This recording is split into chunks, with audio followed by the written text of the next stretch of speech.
ودي النقطه الثانيه، المفاجآت.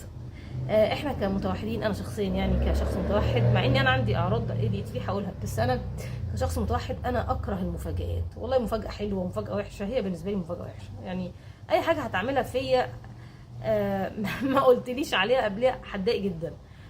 لاني انا بحب التحضير، وبحب التحضير ده ليه بحب التحضير؟ علشان انا حرفيه جدا، وعلشان انا عايزه اعمل حاجه صح، وعلشان انا عارفه ان انا مش عارفه اي حاجه في اي حاجه، فانا لازم احضر الحاجه من اولها. ده مخ المتوحد، الحياه كلها بالنسبه له صفحه بيضاء، اديني بقى من الاول. مش عارفه، دي صعب اشرحها دي. لكن مخ الايدي عشان، وده اللي بيخليه يحب النمطيه او يلجا للنمطيه، يلجا للروتين، يلجا ياكل نفس الاكل. مش شرط يعني، بس انا بدي امثله. يتفرج على نفس الحاجه كذا مره، يعيدها تاني، ولو ان ده موجود في ADHD